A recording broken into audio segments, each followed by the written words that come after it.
Justice Varma మొన్ననే నోట్ల కట్టలతో వాళ్ళ ఇంట్లో అగ్ని ప్రమాదం అప్పుడు నోట్ల కట్టలు దొరకడం, ఆ వీడియోలు వైరల్ అవ్వటం, ఆ తర్వాత ఆయనకి నోటీసులు ఇవ్వడం, విచారణ చేయడం, ఆ తర్వాత ఒక కమిటీని వేయడం న్యాయమూర్తులతోనే. ఆ కమిటీ ఆయన దగ్గర నోట్ల కట్టలు ఉన్నాయి, తగలబడినాయి అయ్యే అన్నటువంటిది తేల్చడం. ఆ కారణంగా ఆయన్ని పదవి నుంచి వైదొలగమని చెప్పింది సుప్రీంకోర్టు. ఆయన వైదొలగను అన్నాడు.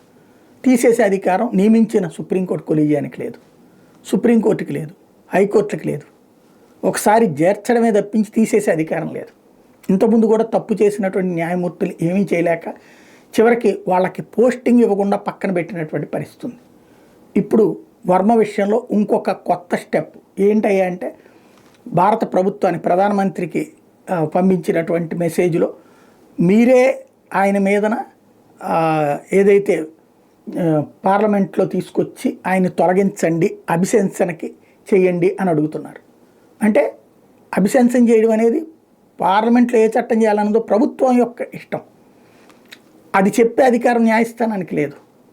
ఎట్ ద సేమ్ టైం ఇలా చెయ్యని చెప్పే అధికారం కూడా న్యాయస్థానం లేదు, నువ్వు ఇదే ఆమోదించు అని చెప్పేసి. ఎందుకంటే పార్లమెంట్లో దాన్ని రేపు పొద్దున్న తిరస్కరించారనుకుందాం ఫర్ ఎగ్జాంపుల్. ఎందుకంటే 2/3 చేయాలి ఇక్కడ కొలీజియం ఈ అంశాల మీద, న్యాయ వ్యవస్థకు సంబంధించినటువంటి ఇంపీచ్మెంట్కి సంబంధించి.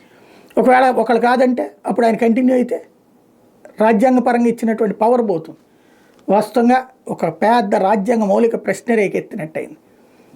రాజ్యాంగానికి విరుద్ధంగా తమకి తామే జడ్జీలు నియమించుకుంటే తొలగించుకునే అధికారం అన్నటువంటిది ఏర్పాటు చేసుకోకపోతే వచ్చే సమస్య ఇప్పుడు జస్టిస్ వర్మ రూపంలో చర్చకి తెచ్చింది.